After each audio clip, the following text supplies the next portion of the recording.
मिठल जी धीअ मतियूं मुझाए छॾियूं आहिनि। मिठल खे मञाए न त औलाज खान होश विञाए विया थो। सरदार साईं, मुश्किल आहे मिठल जो मञण। मञींदो त मिठल जो पीउ बि मुंहिंजे राज में रहंदो ऐं मुंहिंजो हुकुम न मञींदो। सरदार साईं, मिठल लॾो खणी वेंदो। राबेल खसे वठंदो सांस, पोइ मिठल वञे त भले वञे। मुंशी, मिठल जी धीअ मुंहिंजी दिल जी पसंद आहे। सरदार साईं, छोकिरी आहे त मलूक, पर मिठल बि त मञे न।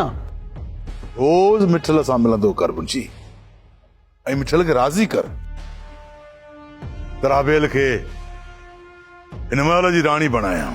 सरदार साईं, मिठल खे बि गमदिल वांगुरु यूं धमाल पाणे राज़ी थी वेंदो। गुलाब सही तो चए सरदार साईं।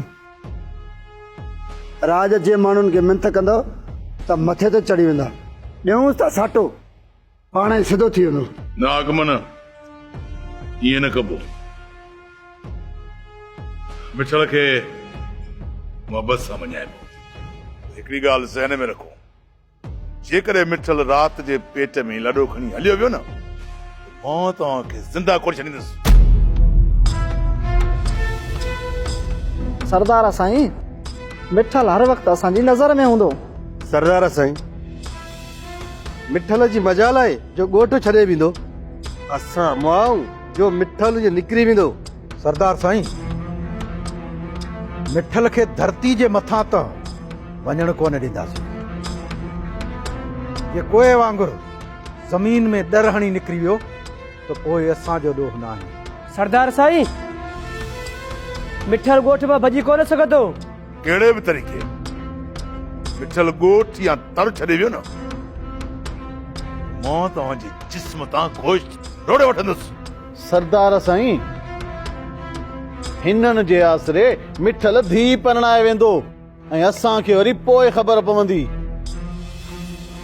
बाबा साईं, मंठार खे चओ त उहो मिठल ते नज़र रखे। मुंशी, तूं असांखे सफ़ा कोन थो भाई। जेकॾहिं वक़्तु आयो न त ख़बर पइजी वेंदई त गुलाब ऐं हाकिम केॾे कम जा माण्हू आहिनि। वक़्तु आयो न, तव्हां ॻोल्हे ई न लभंदो। ड्राड़ू न हणो, ड्राड़ू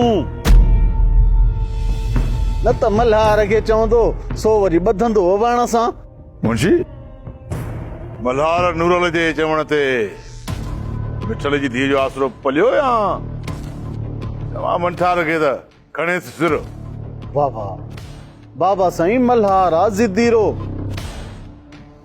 पर वरी बि ॾिसां ॻोठ जो चक्कर हणां थो, ख़बर पइजी वेंदी त केरु केतिरे पाणी में आहे।